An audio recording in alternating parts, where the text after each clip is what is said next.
Hello friends, आज हम preposition का फिफ्थ पार्ट देखेंगे। ऑलरेडी हम इस पर 4 वीडियोस जो है प्रपोजिशंस की हम अपलोड कर चुके हैं। आज हम फिफ्थ पार्ट देखेंगे।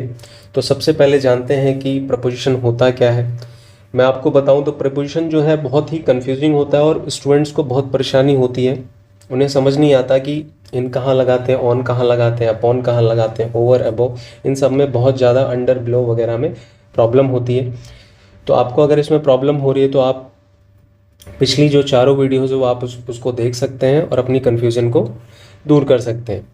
तो आइए सबसे पहले इसकी डेफिनेशन पे बात करते हैं, परिभाषा पे बात करें।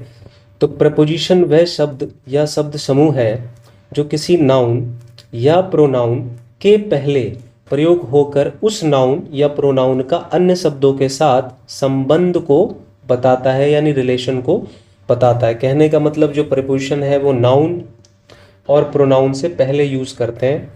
इंग्लिश में बात करें तो ये preposition is a word place, जो प्लेस होता है बिफोर से पहले ए नाउन और प्रोनाउन से पहले टू शो, दिखाने के लिए, in what relation the person और thing denoted by it in regard to something else. First जो हमारे पास है इसमें आउटसाइड। आउटसाइड का मतलब होता है के बाहर, के बाहर, यानी किसी बंद वस्तु के बाहर के अर्थ में। मान लो ये कोई बंद वस्तु है, इसके बाहर, बाहर, ठीक है, उसके आउटसाइड। जैसे तुम्हें स्मोक ऑफिस के बाहर करना चाहिए। अब मान लो ये ऑफिस की बिल्डिंग है, ठीक है, तो भाई अंदर नहीं करना स्मोक, बाहर करना है। यहाँ पे कर लो, यहाँ पे कर लो, यहाँ कर लो, बट बाहर होना चाहिए। तो ये आउटसाइड मतलब बाहर का सेंस है। तो तुम्हें के लिए यू शुड स्मोक आउटसाइड के बाहर द ऑफिस, ऑफिस के बाहर। रवि को दरवाजे के बाहर इंतजार करना चाहिए। Ravi should wait outside the door, के बाहर, आउटसाइड द डोर। आज हम घर के बाहर नहीं बैठेंगे। वी विल नॉट सिट, हम नहीं बैठेंगे आउटसाइड, के बाहर, द हाउस, घर के, टुडे, आज। कोई कमरे के बाहर बैठा हुआ था। कोई यानी समवन वॉज सिटिंग, बैठा हुआ था, के बाहर, आउटसाइड द रूम। नेक्स्ट है थ्रू आउट, यानी थ्रू आउट का मतलब होता है पूरा, या फिर सारा, या फिर सारे सारी, या फिर पूरे का पूरी। हम उसे सारी या पूरी जिंदगी नहीं भूलेंगे। वी विल नॉट फॉरगेट, हम नहीं भूलेंगे, हिम, उसको, थ्रू आउट यानी सारे या पूरे जीवन भर, through out the life. Ram ने पूरे दिन काम किया है, तो लिखेंगे राम हैज़ वर्क, राम ने काम किया है, थ्रू आउट यानी पूरे, दिन भर, through out the day.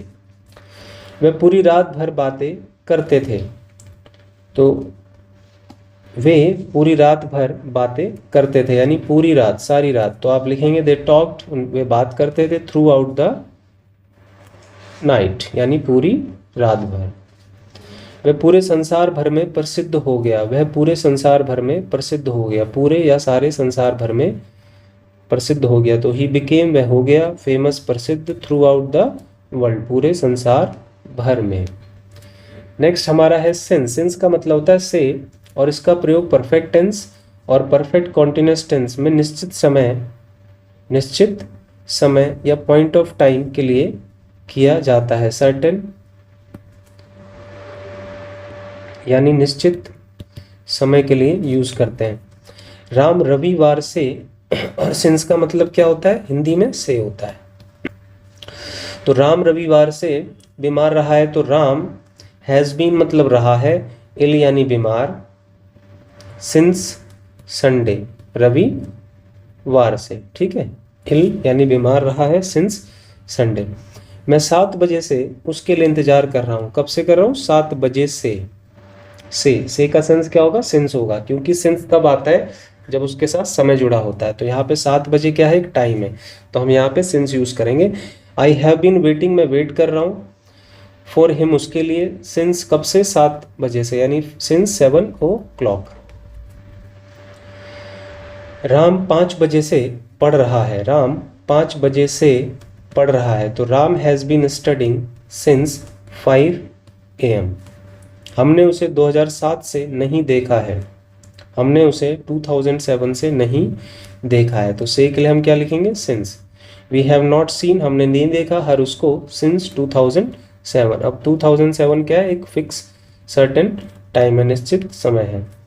Next है अपवर्ड्स यानी ऊपर की ओर या ऊपर की तरफ। तो वह ऊपर की ओर जा रहा था यानी ही वॉज गोइंग अपवर्ड्स। तुम्हें बॉल ऊपर की तरफ फेंकनी चाहिए। तुम्हें यू शुड थ्रो, तुम्हें फेंकनी चाहिए द बॉल अपवर्ड्स यानी ऊपर की ओर या ऊपर की तरफ। उन्होंने ऊपर की ओर देखा, तो उन्होंने देखा यानी लुक्ड अपवर्ड्स, ऊपर की तरफ। गुब्बारा ऊपर की ओर चला गया, तो बैलून वेंट यानी चला गया, अपवर्ड्स यानी ऊपर की तरफ या ऊपर की ओर। डाउनवर्ड्स यानी नीचे की ओर या नीचे की तरफ। वह नीचे की तरफ जा रहा था, ही वॉज गोइंग डाउनवर्ड्स यानी नीचे की तरफ। तुम्हें बॉल नीचे की तरफ फेंकनी चाहिए, तो यू शुड थ्रो, तुम्हें फेंकनी चाहिए बॉल डाउनवर्ड्स यानी नीचे की तरफ। उन्होंने नीचे की ओर देखा, तो देखा तो उन्होंने मतलब सब्जेक्ट है, तो आप लिखेंगे दे लुक्ड, उन्होंने देखा नीचे की तरफ यानी डाउनवर्ड्स। नेक्स्ट है गुब्बारा नीचे की ओर आया नीचे की ओर आया, तो आप लिखेंगे बैलून आया यानी केम, डाउनवर्ड्स यानी नीचे की ओर या नीचे की तरफ। नेक्स्ट है अपोजिट। अपोजिट का मतलब होता है उल्टा या फिर के विपरीत या फिर के सामने। जैसे हम कुर्सी बैठे, हमारे ठीक सामने कोई बैठा है तो वो अपोजिट सेंस होगा। उसका घर उस दुकान के ठीक सामने था, उसका घर उस दुकान के ठीक सामने था, तो आप लिखेंगे उसका घर यानी हिज होम इज अपोजिट है दैट शॉप, उस दुकान के। राम तुम्हारे सामने बैठा हुआ था यानी राम वॉज सिटिंग, बैठा हुआ था अपोजिट यू, तुम्हारे सामने। जैसे मान लो यहाँ पे टेबल है, एक ये व्यक्ति यहाँ बैठा है, एक व्यक्ति यहाँ पे बैठा है, तो आपके वो अपोजिट में बैठा है, इसको ये बोलेंगे, ठीक है। तो Ram was sitting opposite you.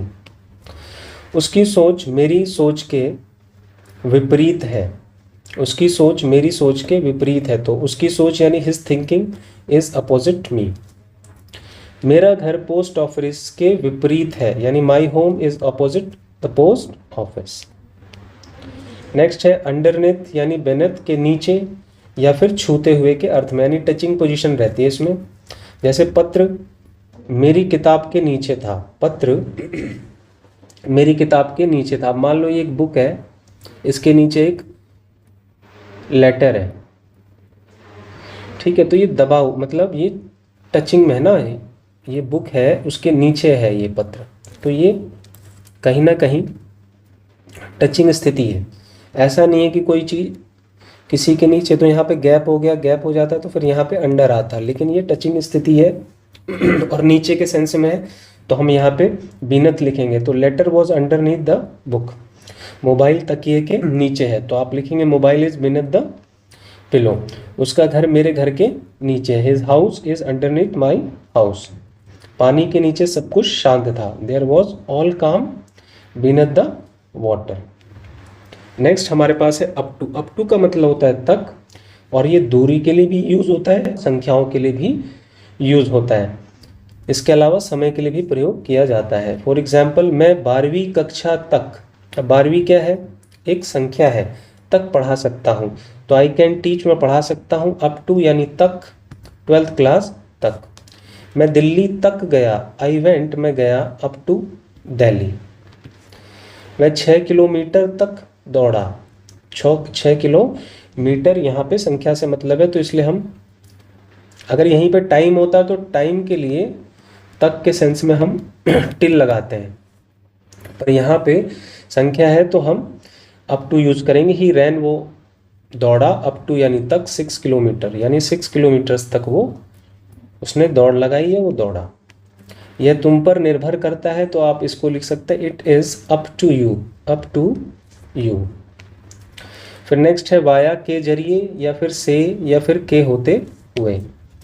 तो एग्जाम्पल से समझते हैं, जैसे यह मेट्रो फरीदाबाद होते हुए जाएगी, मतलब वाया जाएगी, होते हुए जाएगी, तो आप यह मेट्रो लिखेंगे this metro will go via Faridabad. मुझे यह सूचना मोनू से मिली, यानी मोनू के माध्यम से मिली, मोनू के जरिए मिली, तो हम लिखेंगे आई गॉट दिस इंफॉर्मेशन, हमें यह मिली सूचना वाया मोनू। नेक्स्ट है मैं जानती हूँ कि तुम उससे व्हाट्सएप के जरिए यानी व्हाट्सएप के जरिए बात करती हो। तो मैं जानती हूँ यानी I know that you talk, तुम बात करती हो उससे वाया यानी के जरिए, व्हाट्सएप के जरिए। तुम मुझे मेरे अंकल के जरिए कपड़े भेज सकते हो, के जरिए। तुम यानी यू कैन सेंड, तुम भेज सकते हो क्लॉथ्स टू मी, मुझको, वाया यानी के जरिए, माई अंकल के जरिए। तो उम्मीद है दोस्तों ये प्रपोजिशन आपको समझ में आया होगा कैसे इनको यूज़ करते हैं। अगर ये वीडियो आपको पसंद आई हो तो ज़रूर चैनल को सब्सक्राइब करें, लाइक करें और दोस्तों के बीच में शेयर करें।